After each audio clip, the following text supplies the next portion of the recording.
नमस्कार पेंशन धारकों, आप सभी का स्वागत करते हैं एक बार फिर से हमारे इस YouTube चैनल पर। दोस्तों, आज की प्रमुख पेंशन को लेकर बड़ी खबरों के साथ हम हाजिर हो चुके हैं, जिसमें दोस्तों आप सभी को 5 खबरों को इस वीडियो के अंदर बताने वाले हैं। 5 बहुत ही महत्वपूर्ण अपडेट आप सभी की पेंशन को लेकर निकलकर सामने आ रहे हैं, चाहे वो ओपीएस हो गया, एनपीएस हो गया या आपकी पेंशन बढ़ोतरी का मुद्दा हो गया।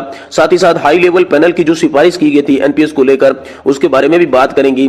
साथ ही साथ जो दोस्तों पेंशन को लेकर हाल फिलहाल में कहां पर रैली क्या शंखनाद हुआ है, इसके बारे में बात करेंगे। साथ ही पेंशनर्स के लिए बहुत ही बड़ी जो खुशखबरी है, केंद्र सरकार ने बहुत ही शानदार सुविधा दी है, वो क्या है इसके बारे में भी बात करेंगे। संपूर्ण जानकारी एक ही वीडियो के अंदर हम आपको विस्तार से देने वाले हैं, एक के बाद एक जानकारी देंगे। इसलिए दोस्तों आपसे निवेदन करते हैं कि आप इस वीडियो को लास्ट तक देखें, तभी आपको पूरी जानकारी समझ में आएगी। सबसे पहले बात करते हैं दोस्तों हाई लेवल पैनल की सिफारिश एनपीएस में हो सकता है ये बदलाव। जी हां दोस्तों, हाई लेवल पैनल ने आखिर क्या सिफारिश की है और नए पेंशन सिस्टम में आखिर क्या बदलाव हो सकता है, चलिए इसके बारे में जानते हैं। देखिए दोस्तों, देश के सरकारी कर्मचारी काफी समय से ओपीएस और एनपीएस के लिए विवाद कर रहे हैं।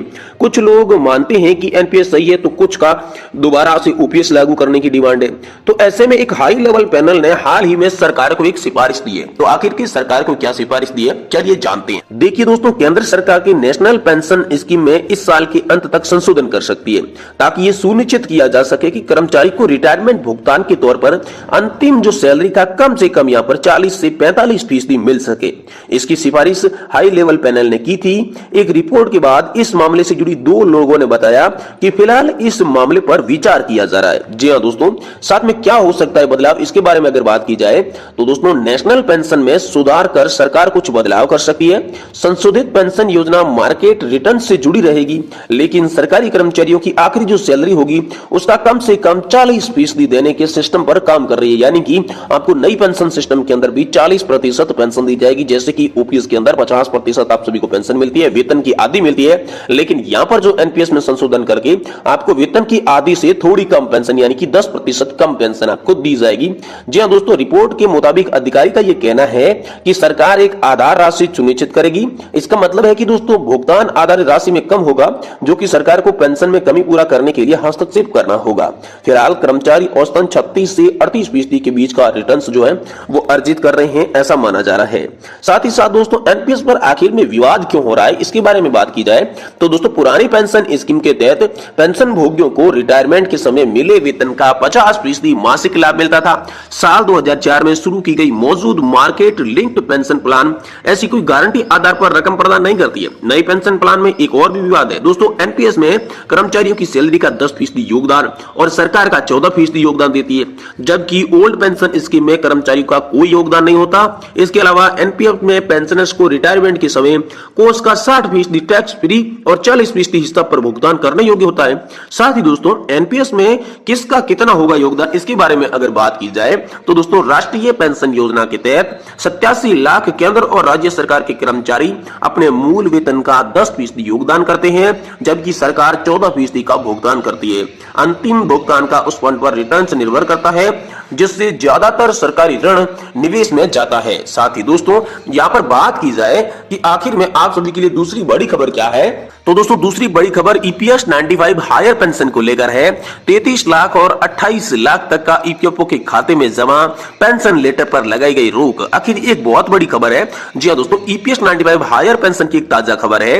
उच्च पेंशन के लिए लोगों ने पैसा जमा करना शुरू कर दिया। रिटायरमेंट के बाद जिन लोगों ने पैसा जमा किया, अब तक उनकी पेंशन शुरू नहीं हो सकी है। जी हां दोस्तों, साल 2021 में रिटायर्ड 2 कर्मचारियों ने 33 लाख और 28 लाख रुपए ईपीएफओ के खाते में जमा कर दिए।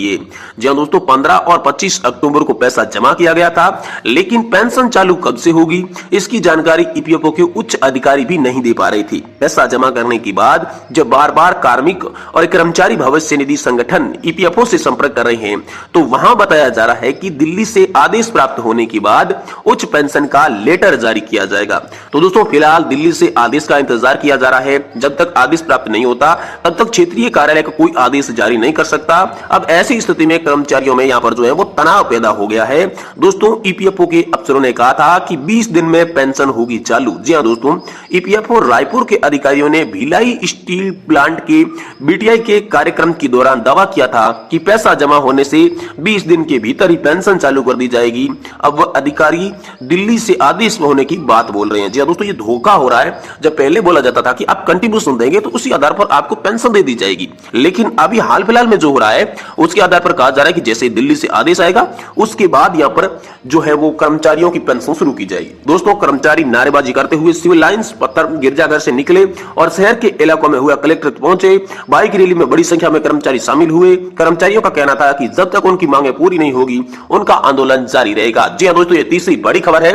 तीसरी बड़ी खबर आप सभी के लिए पेंशन शंखनाद महारैली को लेकर सामने निकलकर आ चुकी है। जी हां दोस्तों, पुरानी पेंशन बहाली संयुक्त मोर्चा के तत्वाधान की शंखनाद रैली निकाली गई। पुरानी पेंशन बहाल करने की मांग को लेकर राज्य कर्मचारियों ने जोरदार विरोध प्रदर्शन किया। बाइक रैली निकालकर कलेक्ट्रेट पहुंचे, जिलाधिकारी को ज्ञापन सौंपा। पंचायती राज विभाग की बैनर की तले कर्मचारियों ने पुरानी पेंशन योजना को बहाल करने की मांग को लेकर जोरदार बड़ा प्रदर्शन किया। साथ ही साथ दोस्तों, बूढ़े पेंशनर्स के लिए बड़ी खुशखबरी केंद्र सरकार लाई है, उनके लिए शानदार सुविधा। जी हां दोस्तों, सभी पेंशनर्स यहाँ पर बूढ़े का मतलब है जो भी वृद्ध पेंशन धारक है, पेंशन धारकों का यहाँ पर बूढ़े का मतलब लिया गया है। जो भी पेंशनर्स है उनके लिए बड़ी खुशखबरी है, केंद्र सरकार उनके लिए एक शानदार सुविधा लेकर आई है। तो दोस्तों, केंद्र सरकार क्या शानदार सुविधा लेकर आई है, चलिए जानते हैं। देखिए दोस्तों, वृद्ध लोगों के लिए अच्छी खबर है, सरकार उनके लिए कुछ अच्छा कर रही है। वे पेंशन पाने वाले वृद्ध लोगों की मदद के लिए कई शहरों में एक कार्यक्रम शुरू कर रहे हैं। वे उनके लिए यह दिखाना आसान चाहते हैं कि वे जीवित हैं और उन्हें अभी भी पेंशन की आवश्यकता है। ये उन वृद्ध लोगों की वास्तव में मददगार होगा जो कि शहर से दूर किसी गांव दूर दराज के एरिया में रहते हैं। साथ ही दोस्तों, केंद्र सरकार के पेंशन पाने वाले लोगों के लिए अच्छी खबर यह है कि सरकार ने देश भर के 100 शहरों में एक विशेष कार्यक्रम शुरुआत किया है। वे 50 लाख पेंशन भोगियों की मदद के लिए विभिन्न बैंकों संगठनों के साथ काम कर रहे हैं। यह कार्यक्रम जो है ये पूरे नवंबर माह तक चलेगा, यानी कि दोस्तों पूरे महीने तक यह कार्यक्रम चलेगा।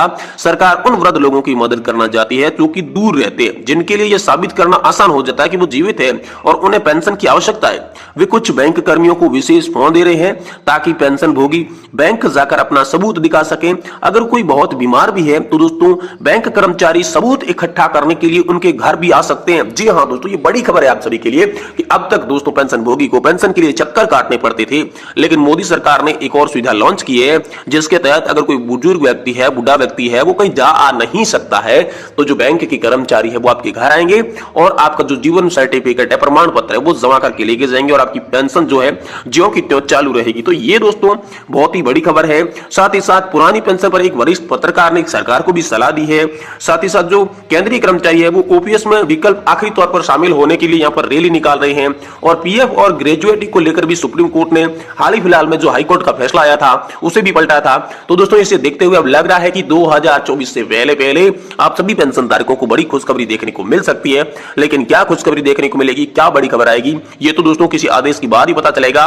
इसलिए आप अगर पेंशन धारक है और पेंशन से जानकारी की आप हमेशा वाकिफ रहना चाहते हैं तो दोस्तों आप हमारे चैनल को सब्सक्राइब करें, वीडियो को लाइक करें और अपने दोस्तों के साथ